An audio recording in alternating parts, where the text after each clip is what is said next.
नमस्कार, करण वर्मा अनप्लग्ड में आप सबका स्वागत है। आज हमारा सौभाग्य, क्योंकि आज हमारे साथ हैं भाऊ तोरसेकार जी। हम सब इनको जानते हैं, इनको परिचय की आवश्यकता नहीं। इनका परिचय देने से पहले ही इनकी लोकप्रियता दस्तक दे देती है और प्रतिदिन किसी ना किसी तरह से किसी ना किसी मंच पे हम सब इनसे जुड़े रहते हैं। भाऊ, आपका बहुत बहुत स्वागत और बहुत बहुत धन्यवाद अपना समय देने के लिए। भाऊ, मुझे आज ना वो दिन याद आता है जब हम और आप एक मंच पे थे। जयपुर डायलॉग्स का मंच था वो, मुंबई में। और आपने एक भविष्यवाणी करी थी तब कि अभी तो ये जो यूबीटी है, इसके अभी और हो सकता है टुकड़े हो। अभी देखो ये जाति कहाँ है पूरी चीज। आज के दिन जब हम और आप जुड़ रहे हैं तो ये जो 6 एमपी हैं, जो रिबेल एमपी कहे जा रहे हैं, ये अभी एक वार्ता करने जा रहे हैं, प्रेस वार्ता। और इन सबको गाली दे रहे हैं। आदित्य ठाकरे भी गाली दे रहे हैं, संजय राउत भी गाली दे रहे हैं। आप इस पूरी चीज को कैसे देखते हैं भाऊ?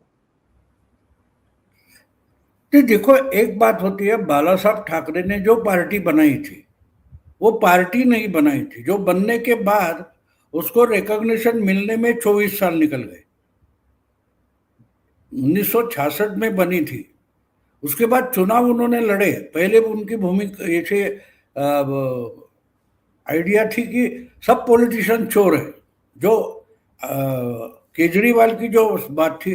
और क्योंकि बाला साहब ठाकरे कभी पॉलिटिशियन नहीं थे, वो कार्टूनिस्ट थे। उनको पिताजी एक्टिविस्ट थे। तो जब संयुक्त महाराष्ट्र बना, तो संयुक्त महाराष्ट्र बनने के लिए जो गठबंधन बना वो शायद भारत का पहला गठबंधन है।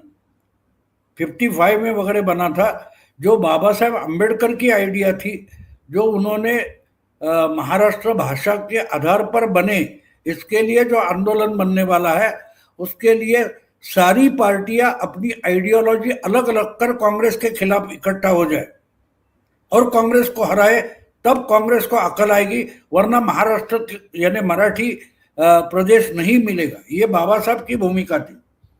और प्रबोधनकार ठाकरे जी ने उनका इंटरव्यू पब्लिश किया था। उसके बाद ये गठबंधन की प्रक्रिया शुरू हो गई, और जिसमें कम्युनिस्ट लेकर हिंदू महासभा तक सारे इकट्ठा हुए थे।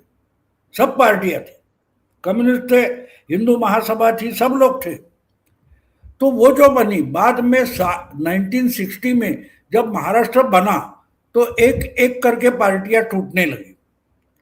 तो इनके साथ जो यंग, आज जिसको जेनजी बोला जाता है, वो जो आए थे, वो गुस्सा हो गए। वो किसी पार्टी के नहीं थे, वो मराठी अस्मिता के लिए इकट्ठा हुए थे। तो उन्होंने माना कि भाई हम तो तुम्हारे पार्टी के नहीं है, हम तो मराठी है।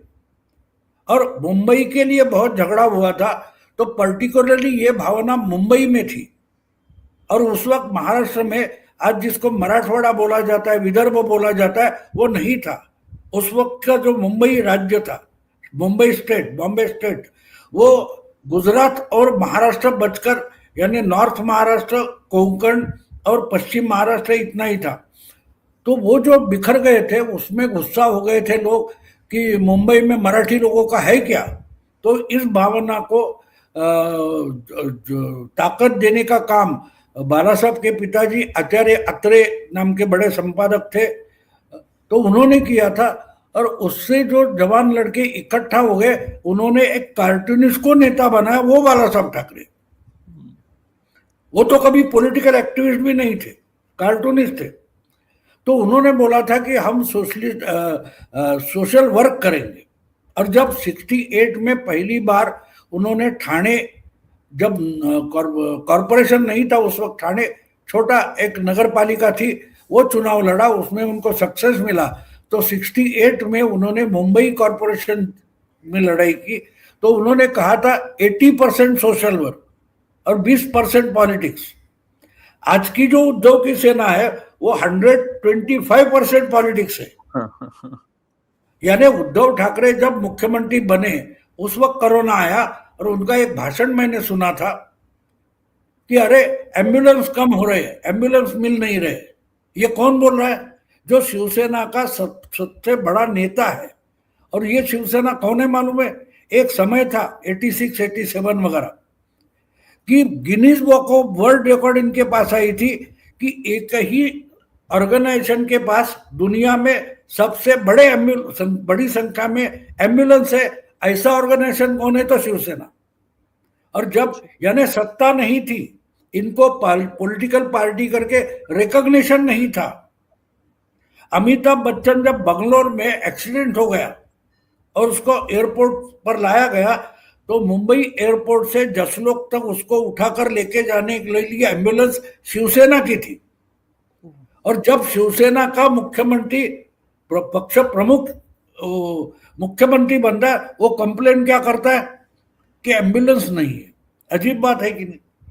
क्योंकि बाला साहब ठाकरे ने कार्यकर्ताओं को, युवाओं को मोटिवेट किया था। उनमें गजानन वर्तक नाम का शिवसैनिक था, विभाग प्रमुख था। तो एक बार एक बिल्डिंग गिर गई थी और उसमें जो कुछ लोग मरे थे, कुछ घायल थे, उनको लेके जाने के लिए एम्बुलेंस नहीं मिल रही। तो इसके लिए जब उन्होंने तय किया कि नहीं, अपनी शाखा की एम्बुलेंस होनी चाहिए, और उन्होंने ड्रामा लगाया, कुछ और किया, कुछ कुछ करके लोगों से चंदा इकट्ठा किया और शिवसेना की पहली एम्बुलेंस बनी। और उसके बाद वो ट्रेंड बन गया। मुंबई में, ठाणे में, हर जगह शिवसेना का मतलब एम्बुलेंस। उसका नाम था गजानन वर्तक। वो कारपोरेटर भी नहीं था, लेकिन उसने एम्बुलेंस बनाई और उसी एम्बुलेंस से अमिताभ को लाया गया। तो उसके बाद हर शिवसेना का, उनकी शाखा का वर्धापन दिन होता था तो अमिताभ बच्चन उसमें हाजिर होता था। वो शिवसेना कहाँ है और आज की शिवसेना कहाँ है? तो वो जो था, वो अगर वो भाव खत्म हो गया। शिवसेना दुनिया की शायद पहली पार्टी है जिसको स्थापना के बाद 10 साल कोई हेडक्वार्टर नहीं था। उनकी मीटिंग ये लीडर्स की या तो मातोश्री पर होती थी या सुधीर जोशी नाम के थे, उनका एक गेस्ट हाउस था, उस पर होती थी, वहां होती थी। 75 में शिवसेना भवन बना, लेकिन शाखा एक गली कुचे में थी। शाखा थी, उपशाखा थी, वो भरे पड़ते लोग इतने होते थे वहां। भाई कुछ भी हो, पुलिस थाना जाओ या तो शिवसेना की शाखा में जाओ, वो शिवसेना थी। वो आज शिवसेना नहीं रही है। जिसको पब्लिक शिवसेना करके जानते थे, वो शिवसेना नहीं रही। और इसलिए उसके बाद अगर आत्मा निकल जाए तो बॉडी तो डेड बॉडी बन जाती है ना, वो सड़ने में टाइम लगता है। तो आज की शिवसेना में देखता हूं तो वो एकनाथ में कुछ है। एकनाथ की जो शिवसेना है उसमें वो कुछ है। ये चीफ मिनिस्टर था एकनाथ शिंदे, हिजड़गढ़ में ये क्लाउड बर्स्ट हो गया तो ये खुद पहाड़ चढ़कर गया। चीफ मिनिस्टर था, बारिश में भीगते भीगते ऊपर चला गया। एक फायर ब्रिगेड वाला, वो पहाड़ चढ़ते हुए हार्ट अटैक से डेथ हो गई उसकी। लेकिन एकनाथ शिंदे चीफ मिनिस्टर होने के बावजूद वो पहाड़ चढ़कर गया था। और दूसरे दिन वो देखने के लिए आए उद्धव ठाकरे, तो उद्धव ठाकरे वैनिटी वैन लेकर आए। ये फर्क आपको समझना पड़ेगा। एकनाथ शिंदे शिव सैनिक है, उद्धव ठाकरे ये बाला साहब ठाकरे के बेटे हैं, शिव सैनिक नहीं है। और इसलिए अगर उद्धव की लीडरशिप में शिवसेना टूटती है तो उसको मुझे बिल्कुल दुख नहीं है, ना अचंबा है।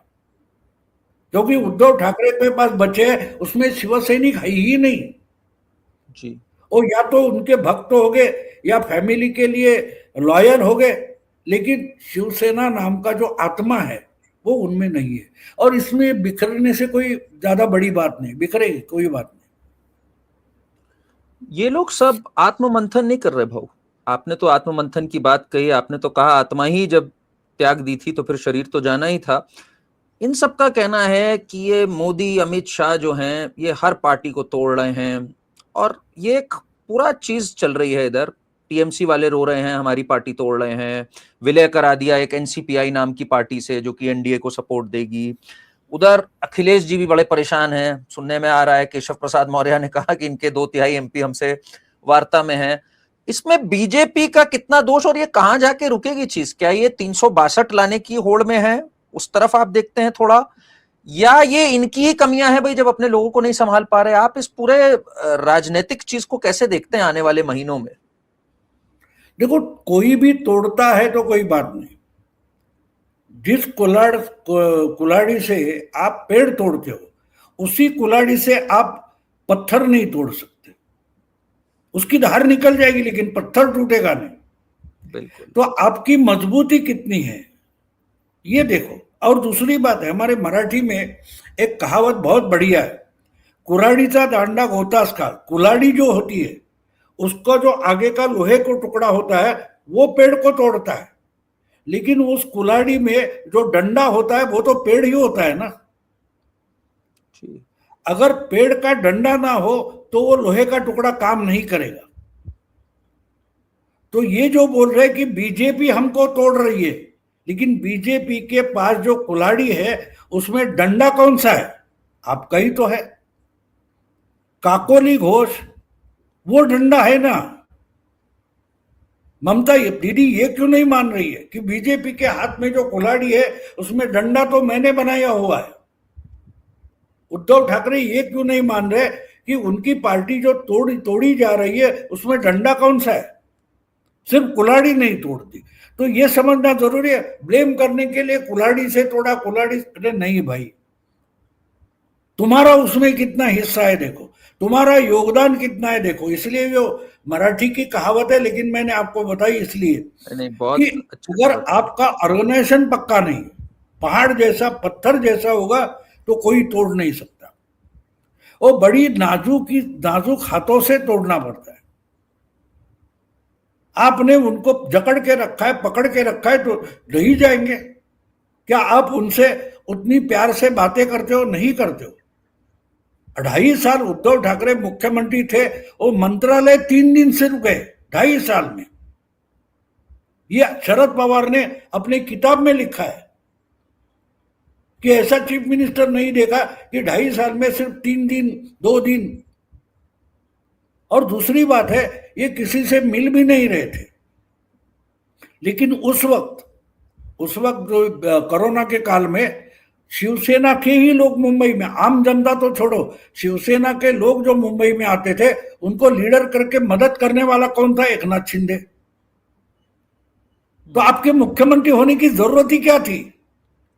आप पक्ष प्रमुख रहो, कोई बात नहीं, आप सब पार्टी के फायदे उठाओ, लेकिन आप जहां से सबसे ज्यादा अच्छा काम कर सकते हो वो जगह पकड़ के बैठे हो। इसका मतलब शिवसेना के हाथ में मुख्यमंत्री पद था, लेकिन उस पर बैठकर दूसरे किसी को काम करने नहीं दूंगा। वो एक तरीके से मोदी जी को जो स्लोगन है, न खाऊंगा न खाने दूंगा, न करूंगा न करने दूंगा, उद्धव की स्लोगन ये थी कि मैं मुख्यमंत्री बनके ना काम करूंगा, ना दूसरे किसी को मुख्यमंत्री बनके काम करने दूंगा। तो पार्टी की हालत क्या होगी?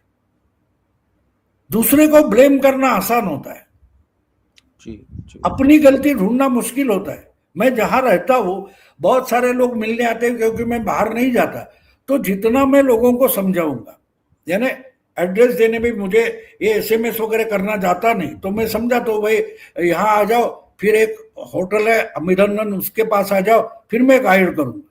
तो आपको अजीब लगेगा, 100 से ज्यादा लोग मुझे मिलने आए। ये मेरा घर नहीं है, मैं दूसरी जगह रहता हूँ, तो 100 से ज्यादा लोग आए, उसमें से 3 खेडूत थे, और जिन्होंने मुझे फॉलो किया वो परफेक्टली मेरे दरवाजे पर आकर खड़े हो गए। लेकिन बाकी सारे एजुकेटेड थे, हर एक फॉलो नहीं कर पाया और चक्रव्यूह में घूमता रहा। तो आजकल में कोई आता है तो उसको समझाता हूं, भाई अपनी अकल बाजू में रखो और फोन चालू रख, मैं बोलूंगा वैसा एक कदम मेरे पूछे बगैर उठाना नहीं। क्योंकि ज्ञानी होता है, उसका एक प्रॉब्लम होता है, उसको लगता है सामने वाला गलत है, और इसलिए मैं ज्ञानी हूं। वो ज्ञानी राहुल गांधी सबसे बड़े ज्ञानी है। क्यों ज्ञानी है? उनको पूरी दुनिया गलत लगती है। सूरज सही जगह से नहीं निकल रहा है, ये भी राहुल गांधी बोल सकते हैं।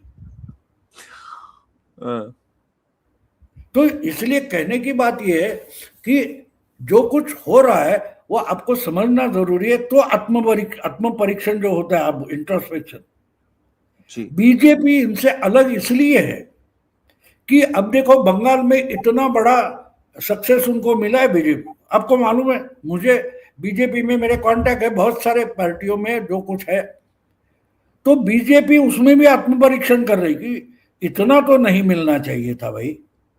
ये कहां से लॉटरी लग गई? इसको आत्मपरीक्षण बोलते हैं। हारे तो भी करेंगे, ज्यादा जीते तो भी करेंगे, कि अपनी औकात नहीं है। बीजेपी समझती है जो उनको बंगाल में मिला है वो उनकी औकात नहीं है, फिर भी क्यों मिला है? तो वहां से आपका बढ़ना शुरू हो जाता है, क्योंकि आप सही तरीके से अगली रणनीति, भाई ये तो ये तो अपनी जगह है। अब देखो उद्धव ठाकरे की गलती कहाँ हो गई वो भी समझो। हमारे कारण महाराष्ट्र में बीजेपी बढ़ी, बिल्कुल सही है, लेकिन तब बाला साहब ठाकरे थे, करिश्मा बाला साहब ठाकरे का था, ब्रांड बाला साहब था, ठाकरे नहीं था। ये जो बोला जाता है ना ठाकरे ब्रांड, ठाकरे ठाकरे ब्रांड नहीं, बाला साहब ब्रांड था। तो ये आज उद्धव ठाकरे है, तो उद्धव ठाकरे का मतलब बाला साहब नहीं है, ठाकरे उनका बेटा है। तो मुझे बोलो कि 2014 में इनके 18 एमपी चुनकर आए, उसके पहले कभी कितने आए थे? बाला साहब जिंदा थे उस वक्त भी आपने 10 से ज्यादा कभी एमपी नहीं लाए, लेकिन बाला साहब के साथ बीजेपी आ गई, बीजेपी की भी तरक्की हो गई महाराष्ट्र में, शिवसेना की हो गई। आज अगर मोदी के कारण आपकी तरक्की हो रही है, एक्सेप्ट करो। आज मोदी का करिश्मा है, उस वक्त बाला साहब का करिश्मा था। तो बाला साहब बड़े भैया थे और शिवसेना बीजेपी छोटा भाई थी। जी। अब बोले नहीं नहीं, आज भी मैं बड़ा भाई हूं। अब आपके पिताजी है, उनका एक भाई है, उसको आप चाचा बोलते हो। अगर मेरे पिताजी मर गए उसके बाद मैं अपने चाचा जो है उसका बाप तो नहीं बनता या बड़ा भैया नहीं बनता, क्योंकि मेरा बाप बड़ा भैया था। ये आर्ग्यूमेंट नहीं है, लॉजिक भी नहीं। वो वहां उद्धव की गलती हो गई। मैंने एक बढ़िया नेशनल ज्योग्राफी पर एक अमेजोन जो नदी है उस पर एक मालिका देखी थी, उसमें एक मेंढक पर एक एपिसोड था। उस नदी में मिलने वाले जो मेंढक है, अलग अलग जात प्रजातियां है, तो उसमें एक जो था, तो उन्होंने दिखा एक बड़ा, इतना बड़ा ऐसा आम जितना मेंढक है, तो छोटा सा एक लाल मेंढक है उसको निगल जाता है। तो लेकिन कैमरा उसने चालू रखा, तो मेरे समझ में चुपचाप ने बोला देखते रहो देखते रहो। 1 मिनट 1.5 मिनट में वो छोटा लाल मेंढक था, वो इसका मुंह खोलकर बाहर आ जाता है, बोलता है ये जहरीला होता है। वो अंदर से डंक मारता है और उसको मारकर वो बाहर आ गया। वो एक था, लेकिन वो इसमें जो दूसरा उसने दिखाया, एक छोटा सा मेंढक है नींबू इतना, और वे आम जैसे मेंढक को निगलने की कोशिश करता है। वो गले की हड्डी जैसा बनकर वो छोटा मेंढक मर जाता है। जी। तो संजय राउत तो नहीं इनमें से कोई मेंढक सर संजय राउत तो नहीं है भाऊ? संजय राउत कौन था वाला? जो क्षेत्रीय पार्टियां है ना, उनकी हालत उस छोटे मेंढक जैसी। मुझे बोलो कि ममता का क्या प्रॉब्लम था मोदी से? जी। आप थी। और मुझे याद है 2014 में जब पहली बार मोदी प्रचार करने बंगाल गए थे, उन्होंने साफ साफ बोला था कि बंगाल के लिए ममता दीदी सही है, बीजेपी दिल्ली के लिए। तो आप अगर उनसे मेल जोल कर रही थी तो आज भी ममता और बीजेपी की लड़ाई नहीं होती, ना बीजेपी बढ़ती। आप अलग होकर कंपटीशन में आ गए तो आपको हराना उनकी जिम्मेदारी है। और वो दिल्ली में बैठे, वो बड़ा मेंढक है, तुम उसको निगलने की कोशिश करने में लगी। मैं सेंटर की योजनाएं यहां नहीं चलाऊंगी, ये क्या मामला था? आपका और बीजेपी का कोई झगड़ा नहीं था, गलती वहां हो गई है। और हर क्षेत्रीय दल की गलती हो गई। और ये सारी की सारी क्षेत्रीय पार्टियां है, वो एंटी कांग्रेस बन के पॉलिटिक्स में आई है। ये एंटी बीजेपी वाली नहीं थे। एक समय था बीजेपी भी 3-4 राज्यों के लिए क्षेत्रीय पार्टी थी। मध्य प्रदेश हो, छत्तीसगढ़ अभी बना, उसके बाद हिमाचल प्रदेश हो, ऐसे 3-4 राज्य थे जहां बीजेपी की थी थोड़ी बहुत। यूपी में थोड़ी थी, बिहार में तो बिल्कुल छोटी थी। आज बीजेपी नेशनल पार्टी बनी है क्योंकि उन्होंने प्रयास किया है। उन्होंने तय किया कि हम कांग्रेस के साथ कभी नहीं जाएंगे, लेकिन हम कांग्रेस का अल्टरनेटिव बनेंगे। अब अपने अपने राज्य में समाजवादी अखिलेश हो, ममता हो, ये कांग्रेस का अल्टरनेटिव थे। ये अगर कांग्रेस से हाथ मिलाने लगे तो एंटी कांग्रेस वोटर जाएगा कहां? बहुत सही, बिल्कुल। बीजेपी हिंदुत्व से नहीं बढ़ी है, मैं बार बार बोलता हूं लगातार। पिछले 10-12 साल में एक लोगों को समझाने की कोशिश कर रहा हूं। आज बीजेपी नेशनल पार्टी बन गई है, उसका कारण वो एंटी कांग्रेस वोट को कंसोलिडेट करती गई। अगर ये समझो तो बिल्कुल और ये भी बोलते कि हाँ हिंदुत्व, जय हिंदुत्व की, तुमने कहीं मुझे बोलो कि 4 मई के बाद जो लोग बोल नहीं रहे थे वो अंडे मार रहे, नारेबाजी कर रहे, चोर चोर बोल रहे, किसी ने मोदी जिंदाबाद तो नहीं बोला, सुना तुमने? तुमने कभी कहीं 4 मई के बाद अमित शाह जिंदाबाद या शुभेंदु अधिकारी जिंदाबाद, यहां तक कि बीजेपी जिंदाबाद कोई नहीं बोल रहा है। हर कोई जय जय श्री राम बोल रहा है।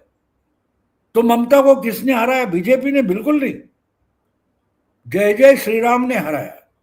अब जय जय श्री राम से पंगा लेने की ममता को क्या जरूरत थी? ये बात है। तो ये हमको मुस्लिम बनाकर ही छोड़ेगी। यहां तक जब मामला आ गया तब भद्रो लोग से नीचे तक सब पलट गए, समझे? ये जीत बीजेपी की नहीं, हाँ जो कुछ बीजेपी को मिला है 20-25% हिंदुत्व का है, लेकिन 70% से ज्यादा मैं मानता हूं कि ये एंटी मुस्लिम है। और ये इसका प्रेडिक्शन मैंने अगस्त सितंबर 2024 से किया था। जो हसीना वाजेद भाग कर आई थी तब से मैं बोल रहा हूं, इसकी जो कुछ एंटी हिंदू फसाद हुए बांग्लादेश में, उसकी रिएक्शन पूरे भारत में हिंदुत्व बनकर आएगी। और मैं उस वक्त बोल रहा था, हमारे दोस्त जो हिंदी करने वाले हैं उनको मंजूर नहीं था कि हरियाणा भी बांग्लादेश के कारण बीजेपी जीतेगी। जी। और उसके बाद महाराष्ट्र आ गया, बिहार आ गया, दिल्ली आ गई। तो एक बात समझना, देखो हिंदू कभी भी कट्टर नहीं हो सकता, वो उसका डीएनए है ही नहीं, वो रिएक्ट करेगा। लेकिन कोई मुस्लिम है उसके लिए उस पर चाल करके नहीं जाएगा, वो हमारा डीएनए है ही नहीं। हाँ, लेकिन हमें कॉर्नर करोगे तो सोया हुआ हमारा जानवर खड़ा हो जाता है, फिर तो शिकार करेगा, फिर शिकार करेगा। तो सवाल है भाऊ मेरे आपसे, तो शिकार कर ही रहे हैं जब, और मोदी शाह जी जैसे शिकार कर रहे हैं, जिस तरह से रोल पे हैं, कोई है विपक्ष में जो इनको कहीं भी रोक सकता है? किसी के अंदर आपको उम्मीद है कि भाई ये दोबारा खड़ा होगा? बिकॉज इस समय तो पूरा विपक्ष धाराशाही है। मैं अगर किसी भी राज्य की बात करूं, हार्डली एक आध जगह पे कोई हो। किसके अंदर आप दम देखते हैं? और आने वाले मॉनसून सत्र में क्या देखते हैं आप? बहुत बात चल रही है 2-3 बड़े कानूनों की, डिलिमिटेशन की और भी चीजों की। क्या देख रहे हैं आप आने वाले समय में? और क्या 2029 भी लॉक्ड माना जाए इनके लिए? कैसे देखते हैं आप इस समय जो सिनेरियो? ये सिचुएशन ऐसी रही तो 29 वही होगा, कोई बड़ी बात नहीं। एक बीच में एक महीने पहले एक मराठी न्यूज चैनल पर मुझे सब उनके पत्रकारों से बात करने के लिए बुलाया, तो उन्होंने यही सवाल पूछा था कि बीजेपी को कोई हरा नहीं सकता। तो मैंने उल्टा उसको सवाल पूछा कि कोई तुझे कभी थप्पड़ नहीं मारेगा? तो बोला क्यों? एग्जैक्टली मैंने बोला, तुम्हें थप्पड़ मारने की जब बात आती है तब तुम पूछते हो क्यों? तो बीजेपी को हराना क्यों है ये तो पहले मुझे बोलो। जो कोई बीजेपी को हराएगा उसको क्यों हराना है? बीजेपी ने कांग्रेस को हराया, सत्ता हासिल की, पावर हासिल की, क्योंकि उनको अपनी विचारधारा के आधार पर इस देश को चलाना है। ऐसा कोई है? कोई नहीं है। आपको बीजेपी को हराना है, लेकिन बीजेपी को हराने के बाद क्या करना है पता नहीं। आपको बीजेपी को हराने की बात छोड़ दो, आपको खड़े रहना है। आप खड़ा रहना चाहते हो क्या? और किस लिए चाहते हो? कि घर से निकलना है, मुझे जाना है, दिल्ली जाना है, जयपुर जाना है, कहीं जाना है, कुछ काम करना है, इसके लिए मुझे खड़ा रहना है। आप खड़ा रहने की बात ही नहीं सोच रहे हो, आप बीजेपी को हराने की बात सोच रहे हो, तो वो बात नहीं होगी। बीजेपी ने यह तय किया 1984 में, जब उनकी 2 सीटें आई, कि अब कुछ ना कुछ करना पड़ेगा। और उन्होंने एक बात तय की थी, वसंतराव भागवत और बबनराव कुलकर्णी और 3-4 लोग और थे आरएसएस के, उन्होंने तय किया कि अब हमको कांग्रेस का अल्टरनेटिव बनना पड़ेगा। कांग्रेस को गठबंधन करके हराएंगे, फिर गठबंधन हारे जाएगा, टूट जाएगा, नो, हमको कांग्रेस का अल्टरनेटिव बनना है। 2024 में गुजरात में बीजेपी की ताकत क्या थी? 12-17 एमएलए, 11 साल में वो गुजरात में एक नंबर की पार्टी बने और आज तक बने हुए, उनको कोई नहीं हरा पाया। क्यों? क्योंकि उसको हराकर करना क्या है, आपके पास कोई आइडिया नहीं है। तो इसके लिए जो तय करेगा कि मेरी एक आइडियोलॉजी है और मुझे उस आइडियोलॉजी के तरीके से देश चलाना है, तो बीजेपी को हरा सकते हो, कोई बड़ी बात नहीं, कोई बड़ी बात नहीं। क्योंकि आम जनता लोकतंत्र में वोटिंग करने वाला जो वोटर होता है, उसकी कोई आइडियोलॉजी नहीं होता, वो लेफ्ट का नहीं होता, राइट का नहीं होता, उसको अपनी जिंदगी जितनी अच्छी तरीके से जाए, कम से कम प्रॉब्लम हो, ऐसी सरकार चाहिए। और स्टेबल सरकार चाहिए, हर 6 महीने में बदलने वाली नहीं चाहिए। शराब पीने वाला और पत्नी को पीटने वाला पति होता है ना जी, कम कमाता होगा तभी उसकी वाइफ उसको छोड़ती नहीं, क्योंकि उसको जिंदगी में स्टेबिलिटी चाहिए। वोटर बिल्कुल वो शराबी की पत्नी जैसा होता है, उसको सार्वजनिक जीवन में स्टेबिलिटी चाहिए। वरना 4 गुंडे घर में घुसेंगे, उसका रेप करेंगे, उसकी बेटी का रेप करेंगे, किसी का मर्डर करेंगे। यही बात बंगाल में हो रही थी। समझे बीजेपी क्यों चुन कर आई है? लोगों को अपनी जिंदगी में, मुझे बहुत सारे लोगों ने पूछा कि अब लोगों की, बंगाल के लोगों की बीजेपी से अपेक्षा क्या है? मैंने बोला कोई अपेक्षा नहीं है, सिंपल अपेक्षा है कि मैं कमाता हूं, मैं खाता हूं, मेरी थाली से चोरो मत, मुझे आपसे कुछ भी नहीं चाहिए, मेरे थाली से मत चोरी करो। तो ये बात होती है, सोचने का बहुत तरीका होता है। और इसलिए जो लोग सोचते हैं ना को बीजेपी को हराना है तो हराओ भाई, कोई बड़ी बात नहीं, लेकिन उससे कुछ अच्छा लेके आओ। हम सब परेशान थे, हमारी जनरेशन जो है वो परेशान थी लैंडलाइन से। 10-10 साल हमने एडवांस भर के रखा है, फोन मिलता ही नहीं था। आज कोई लैंडलाइन लेने को तैयार नहीं है, तो अल्टरनेटिव आ गया। तो बीजेपी से अच्छा अल्टरनेटिव लेके आओ, विकल्प लेके आओ, लोग स्वीकारेंगे। लोग कोई, देखो रिवॉल्यूशन लोगों को चाहिए, डेवलपमेंट चाहिए, वो झंडे का कलर कौन सा है लोग नहीं देखते। आने वाले मॉनसून सत्र में क्या देखते हैं भाऊ, क्या धमाके होने जा रहे हैं इस सत्र में? कौन से बड़े कानून आप देखते हैं, क्या उनका इम्पैक्ट होगा? नहीं, वो 3-4 बड़े बड़े बिल है वो पास करके लेंगे वो, यहाँ नहीं तो शायद विंटर सेशन में करेंगे। उनको जल्द, देखो एक बात मोदी शाह की एक बात समझ में, उनको किसी की जल्दबाजी नहीं, वो अपना समय लेते, अपना ठंडा करके खाते। मतलब मुझे बहुत ये चीज बहुत पसंद है, तो मेरी जीभ जलेगी, मुंह जलेगा, ऐसा नहीं खाएंगे, खाना तो है, ठंडा करके खाओ। तो ये जो बात है, तो और दूसरी बात है कि और किसी पार्टी को तोड़ने की उनको जरूरत नहीं है, और तोड़ने वाले भी नहीं है, ये समझो। उनको नंबर चाहिए, अगर नंबर किसी और तरीके से मिलता है, किसी और तरीके से मिल, देखो जो गैंगस्टर होते हैं ना, उनकी मोडस ऑपरेंडी समझो, वो सब लोगों को नहीं मारते, 2-3 लोगों को मारते, बाकी अपने आप सरेंडर हो जाते। तो अभी जो चल रहा है वो गैंगस्टरिज्म है, और सामने वाले को समझ नहीं रहा कि मेरे टूटेंगे क्या, मेरे उसके टूटे तो मेरे टूटेंगे क्या, जाएंगे क्या, ये डरा कर रखा है। तो भाई गुड बुक्स में चले जाओ, झंझट ही नहीं, तो वो नंबर वैसे ही मिल जाएगा, तोड़ने की जरूरत नहीं है। भाऊ, आपसे जब भी वार्ता होती है तो आपके अनुभव से, आपकी विजडम से हमेशा सीखने को ही मिलता है।